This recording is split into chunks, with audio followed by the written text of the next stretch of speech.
Welcome to today's episode. I'm going to do something a little bit different today. I've got some great sponsors for this show, and today I'm going to feature one of them with something that I think might be of interest to you. I really enjoy this process, but I'm formalizing it a little bit for your benefit.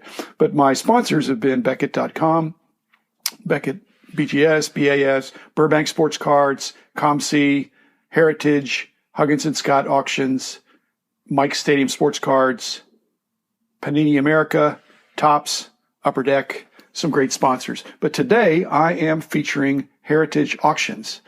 And the whole episode will be about Heritage Auctions. I received a catalog in the mail yesterday, and it's a work of art, very interesting. And I just thought I'd walk through the catalog in a way, kind of like a top 10 in some sense, of what I saw when I looked through it and what I would bring to your attention, and just tell a few stories about some of the items based on my experiences over the years. There's some amazing stuff in there.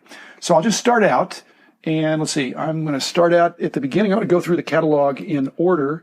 If you don't have a catalog, you can go to the website and dig it out. The right at the beginning, there's lot number 80,002. It's an old woman CDV, Carta Vista.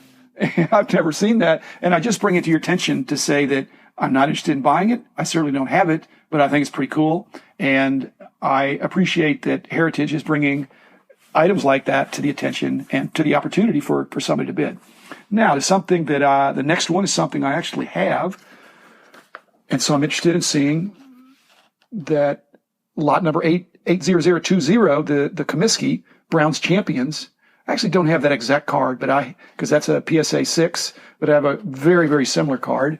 And so that's the other fun of going through auction catalogs. You see, if you have some of the stuff, you can see what it goes for. Might not be the same exact condition, and you never know what happens in an auction. Sometimes things go for a bargain, and sometimes they get bid up pretty high, but it's kind of fun to see what things you have go for. The next one is page 84. And that is lot number 80248. It's a Colgan Chips Ty Cobb. That's PSA 8.5, which is amazing. I just remember back in the day when I was more of a collector, back in the 70s, I'd occasionally see the Colgan Chips round cards, but I rarely picked them up. I did not like round cards, and that was to my chagrin.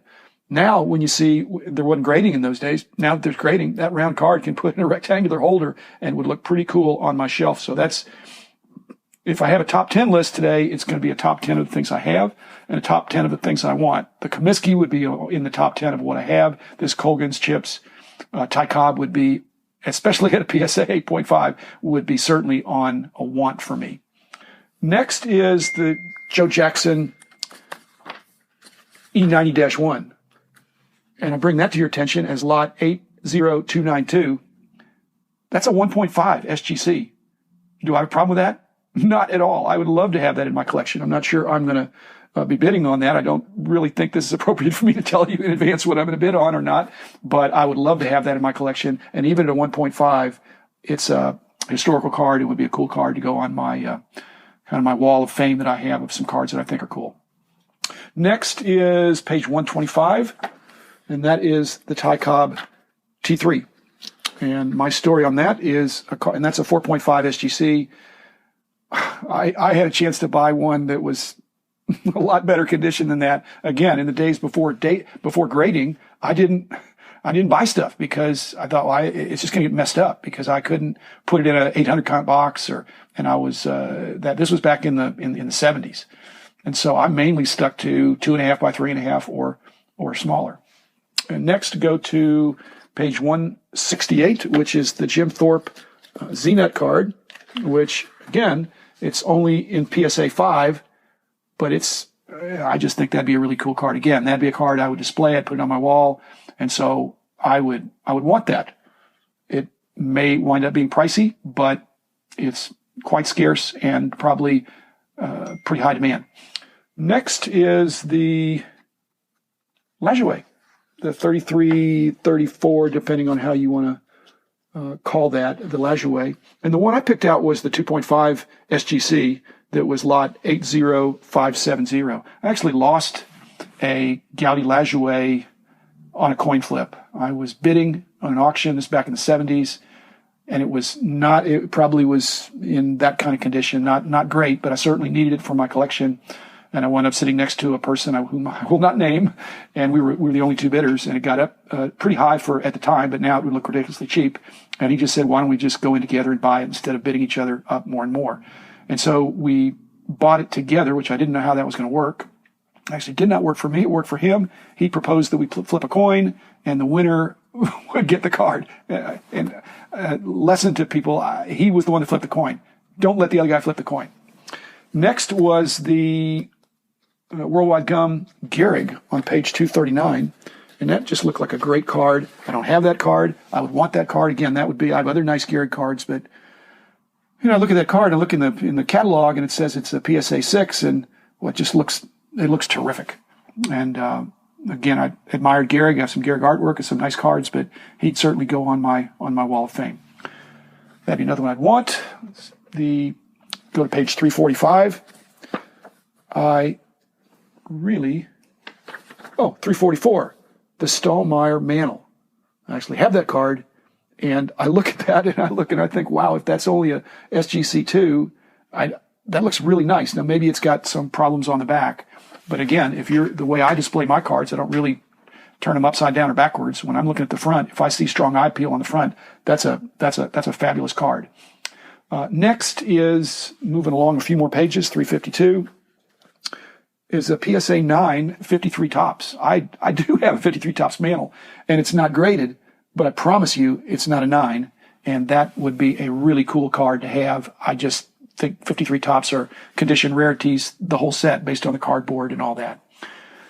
Next is the Aaron Johnson Cookies, which I actually have that card, and I like that card because let's see if I can find it here.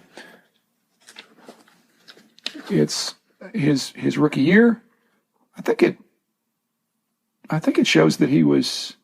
I have to look at mine, but he's featured. He's number 5. He's not even card number. He's not even uniform number 44.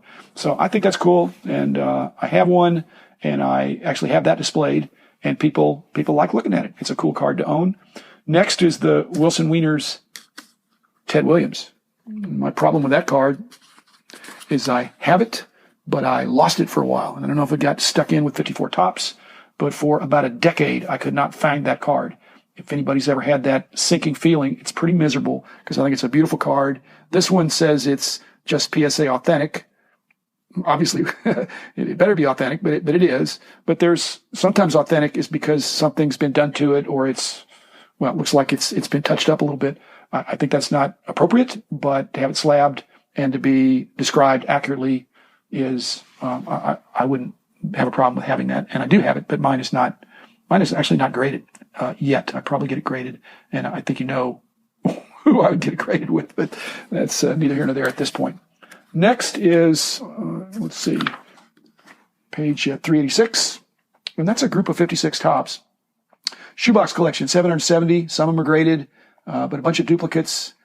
A lot of looks like a lot of good cards in there. Those are the kind of lots I like to look at. I'm not gonna. I basically. I like getting lots like that. I'm probably not going to bid on it, but a long time ago, I loved buying cards that were just a whole bunch where you could pick out ones that you wanted to keep and sell or trade the others. And 56 tops was as you by now perhaps know, was the first card I ever got, and I love that set. I've got other stuff that 56 tops. Great sentimental choice for me. So I would kind of want it, but again, I probably don't need more 56 tops. The next one is the Mays Packard Bell, and that's on page 395. And it's a little bit oversized. I have that card, and it says one of only 6 graded by PSA. I think, mine's graded by BGS, and so I don't remember the exact condition, but so I don't really want the card since I have it, but since I have it, that's the fun of looking at the auction catalog, especially nice ones like this. They're in a situation where you see the card and you have a good memory, and I'll pay attention to what it goes for. Skipping ahead to page 493, you see a Mariano Rivera pre-rookie card or minor league early card is from Tampa Yankees, and it's BGS 9.5. I have that card. I have not graded it, But I think it's cool if a starting bid of $400, that makes me happy. Just as many of you, when you're looking at auction catalog, if you say, I have that, it gives you a good feeling. And generally then, even with the starting bid, it can go up from there. Next is page 509, which is some signed Topps cards. And I just wanted to make an editorial comment that I think those are, let's say, I don't know if they'd be undervalued. The value is based on the appreciation. If they're underappreciated and they eventually get more and more appreciated, then they would go up in value. But the Mantle card there is this is lot 81371, and the next 3 lots on that same page. Mantle Rose are in Sharpie. The Clemente is in red ballpoint, and then the Cheater is. I just think, especially when you look at the Mantle and the Rose, they did nice looking autographs. Clemente's was more artistic, but since he was my favorite player over the years, I would try to pick up Clemente autographs if I saw them. Now it looks like it was a bargain. Anything I bought 30 or 40 years ago, and they're pricey now, but they're hard to find, and hard to find. Well, so Heritage has one, and if you're interested, that'd be a cool thing to add to your collection. That would be page 606 now for one more lot that I liked, trying to give equal time to hockey. Hockey's not my best sport, but it's a sport that I have enjoyed collecting. These are the Czech serial hockey photos. It's a near set. Those are tough. They're beautiful. Unfortunately, they're oversized. They're about 5x7. So again, they're, even when something's scarce, if it's a non-standard size, I don't know that you'd perceive it as a bargain, but they're beautiful cards. The next group was the Masters collection cards and actually have some of those Czechs hockey cards. But these Masters collection cards that Upper Deck did in 2000 of the Dodgers and the Yankees, and I think they did some others too, but they were just put together very, very high end. I have a set of the Yankees. I don't have the Dodgers, but I don't think I'm going to bid on that. But every card is beautiful and meaningful and numbered. Then the next one, I skipped over one on page 546, is the Brady 9.5 Bowman Chrome rookie card. I actually have that in that exact condition. And so again, it's fun to look at the results when they come in, or even that evening when they're bidding to see I don't need another one, but it's nice to know what your stuff is worth, at least in the eye of the auction situation. And let's see, one more here, page 691, which is there was a Cassius Clay card. I don't have the exact number of that, but I think he was historical and an amazing guy. And to see the Cassius Clay, you obviously know it's early on before he changed his name to Muhammad Ali. And again, that would be something that would go on my wall. I have a different Cassius Clay on my wall, but I would love to have something from the 60s of when he was essentially in his prime. And last but not least, certainly not least, is the David Hall T206 collection. David Hall, founder of PSA and Collectors Universe, and I don't know that I considered him a competitor in any sense other than we both had grading companies. Yes, we both had magazines as well, but a different emphasis and a different culture that they had, and they did an excellent job in what they did. And we at Beckett Publications, we had a different approach in some respects, but very solid competitors, and certainly he's done a lot for the industry, and he's perhaps the father of grading. And I remembered back in the day, I'd see him every so often, that he was very into T206s, and what a fabulous collection. And for Heritage to make it available to the public is wonderful. So obviously David Hall chose Heritage. I'm not saying Heritage is the best, but I'm saying I don't know anybody better. Our other auction sponsor is Huggins & Scott, and most of these lots I've gone over, I'll do the same thing for Huggins & Scott, and it'll be completely different in pointing out lots that I have as well as lots that I would be interested in.